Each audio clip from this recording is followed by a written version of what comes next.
वक्फ का कानून मोदी इसलिए लाए हैं, यह कानून बनाना चाहती हैं इस बिल के जरिए कि मुसलमानों से मस्जिदों को छीन लिया जाए, मुसलमानों की दरगाहों को छीन लिया जाए, खानखाओं को छीन लिया जाए, कब्रस्तानों को छीन कर खबरों को मिसमार कर दिया। सुना आपने ओवैसी कैसे मुसलमानों को भड़का रहे हैं, सरकार के खिलाफ कैसे जहर घोलने का काम कर रहे हैं। ओवैसी के बयान पर बीजेपी हमलावर है।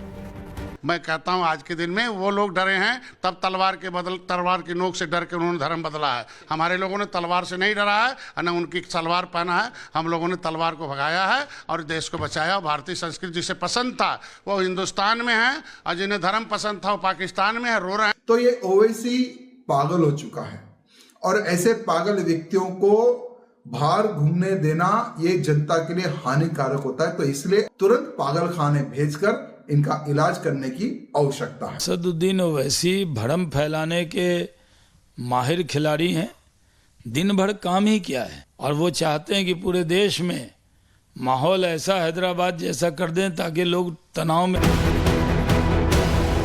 ये देश हिंदुओं का भी है, मुसलमानों का भी है, लेकिन क्या वक्फ की उस अनियमित शक्ति पर लगाम लगाने की जरूरत नहीं है जो देश में ईडन गार्डन क्रिकेट स्टेडियम को भी अपना मानता है, जो देश की संसद की जमीन को भी अपना कहता है और दिल्ली के इंदिरा गांधी अंतर्राष्ट्रीय एयरपोर्ट को भी अपनी ही जमीन पर मानता है। आज महाभारत में ये सवाल ये पूछ रही हूँ कि क्या वक्फ बिल आएगा तो देश में जगह जगह शाहीन बाग बनाने की धमकी दी जाएगी? क्या देश में बड़ा आंदोलन चलाया जाएगा और देश के बड़े राजनीतिक दल क्या इस आंदोलन का समर्थन करेंगे या फिर देश हित में सोच पाएंगे? Bureau report, Republic Bharat. मेरे साथ मौलाना साजिद रशीदी जुड़ रहे हैं, मेरे साथ बीजेपी की राष्ट्रीय प्रवक्ता शाजिया इल्मी जी जुड़ रही हैं, मेरे साथ एमआईएम के प्रवक्ता हाजी मेहरुद्दीन रंगरेज जुड़ रहे हैं। लेकिन मैं सबसे पहले रशीदी साहब आपसे पूछना चाहती हूं, क्योंकि एक लंबा समय मैंने देखा है कि आपने मुसलमान हितों की बात की है, लेकिन मैं आज आपसे पूछ रही हूं कि जिस आंदोलन की धमकी दी जा रही है जंतर मंतर से जुड़ेगा, ये आम मुसलमानों का है या फिर all India Muslim personal law board का है? कौन समर्थन दे रहा है इसे? देखिए सुचारिता जी, मैं आज भी मुसलमानों के हित की बात करता हूं। ऐसा नहीं है कि भाई मैंने मुसलमानों के हित की बात करनी छोड़ दी है।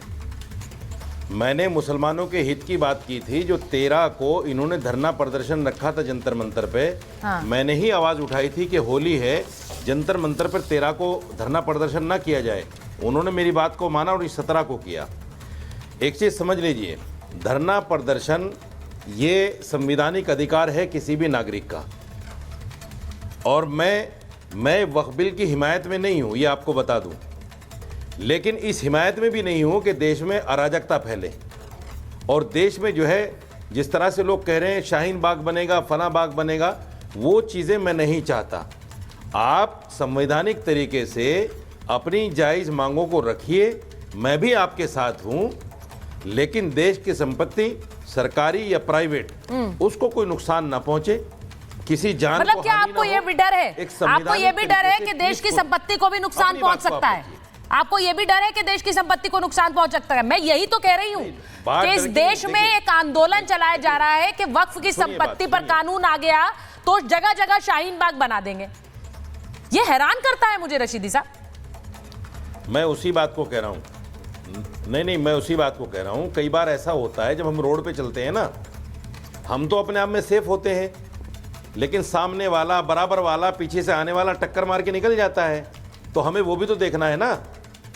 हमें उससे भी अपने आप को बचाना है, अपने समाज को बचाना है कि कोई आदमी ऐसा हम में ना घुस जाए जो इस तरह की बातें कर गुजरे और वो सारा विलेम जो है मुसलमानों पर आ जाए। नहीं तो आप वक्फ बिल के समर्थन में या उसके खिलाफ हैं? मैं आपसे पूछ रही हूं, अगर देश की संसद एक बिल ला रही है तो आप उसके समर्थन में उसके खिलाफ हैं? नहीं, मेरे समाज के लिए, मेरे समाज के खिलाफ अगर कोई बिल होगा, मेरे मुस्लिम हितों के खिलाफ अगर कोई बिल होगा तो मैं उसकी मुखालफत में रहूंगा। अगर नहीं रशीदी साहब, अगर मगर की बात ही नहीं है ना, मैं तो सीधा पूछ रही हूँ आपको। वक्फ संशोधन बिल आएगा, इसी सत्र में आएगा, ये बिल्कुल क्लियर है। इसीलिए तो all India Muslim personal law board कह रहा है हम 17 तारीख को सड़कों पर उतरेंगे। मैं आपसे पूछ रही हूँ। नहीं आना चाहिए, देखिए नहीं आना चाहिए। सरकार को चाहिए कि थोड़ा इसको डिले करे, तमाम लोगों से वाद विवाद हो, तमाम लोगों से बैठकर बातें हों और जो अच्छा हो वो करे। जो अच्छा हो वो किसी चीज को लाना ना ठीक है, देश हाजी हित में साहब है को ना लीजिए समाज जरा। हित में है। मैं एक बार शाजिया जी के पास जा रही हूँ। शाजिया जी, जिस तरह से ये पूरा एक सेटअप हो रहा है, 17 तारीख, मैं बार बार कह रही हूँ 36 घंटे बचे हैं और 36 घंटे बाद एक बड़ा आंदोलन छेड़ने की तैयारी। ये क्या देश के मुसलमानों का आंदोलन है?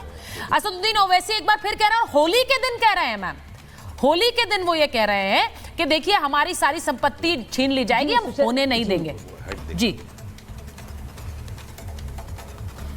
सुचेता जी, आपको भी और जितने भी पैनल में मौजूद हमारे भाई बैठे हैं, कुछ उनमें से रोज़ेदार भी होंगे और मुझे लगता है कि रोज़े में क्या फ़र्ज़ होते हैं, क्या फ़राइज़ होते हैं हर एक इंसान के, इससे भी वो वाकिफ़ होंगे। उन सबको आदाब और प्रणाम जो भी लोग बैठे हैं। सबसे पहले तो मैं कहूँगी कि इतने पाकीज़ा महीने में इस तरह की बातें करना और बिल्कुल धड़ल्ले से झूठ बोलना अपने आप में बहुत बड़ा गुनाह है। जो कुछ तरह की बातें ओवैसी जी कह रहे हैं, मुझे इससे साफ एतराज़ है और मुझे लगता है कोई भी जो रोज़ेदार हो या गैर रोज़ेदार मुसलमान होगा या हिंदू होगा उसको तकलीफ़ होगी। मैं क्यों बताती हूँ इस बात को? ओवैसी जी भी जानते हैं कि इतने सारे लिटिगेंट्स जो हैं, पिटिशनर्स हैं, मुसलमान हैं, जो वक्फ बोर्ड में जो कुछ चल रहा है ट्रिब्यूनल्स में, और जिस तरह से पूरी तरह से एक पूरा माफिया उस पर कहीं कहीं जगह पे काबिज है, उसके खिलाफ आवाज़ उठाना ज़रूरी है और कई मुस्लिम पिटिशनर्स हैं। दूसरी ज़रूरी बात, इसको हिंदू मुस्लिम मामला बनाया जा रहा है। क्या टर्की के बारे में बताइए सुचरिता जी, क्या टर्की मुस्लिम देश है? क्या इजिप्ट मुस्लिम देश है? क्या सूडान मुस्लिम देश है? क्या जॉर्डन मुस्लिम देश है? क्या आप, और इन सारे देशों में वक्फ का कोई कॉन्सेप्ट नहीं है। तो ये कह देना कि वक्फ का मतलब कि में संशोधन की बात भी करना, जो ज्यादतियाँ भी हैं उसकी बात भी करना, वो भी अपने आप में गलत है। तो आप देखिए किस किस हद तक ये झूठ बोला जा रहा है। और ओवैसी जी जानते हैं किसी भी मुसलमान की ना तो मस्जिद ना कोई कब्रे से छेड़छाड़ होगी, लेकिन इतना भद्दा मजाक कर रहे हैं ऐसे महीने में। मुझे यकीन नहीं आ रहा है कि क्या हो गया उनको, और ये बिल्कुल ही दंगा फसाद करने की कोशिश है।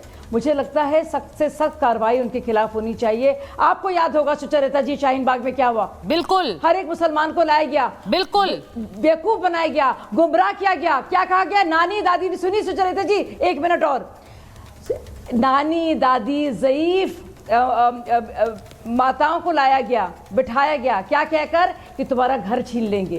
झूठ बोला जा रहा है मुसलमानों से। ये मुसलमान अपने को कहते हैं, ये मुसलमानों के सबसे बड़े दुश्मन हैं। सोचिए, अभी भी झूठ बोल रहे हैं मुसलमानों से, और इस महीने में मुझे यकीन नहीं आ रहा है।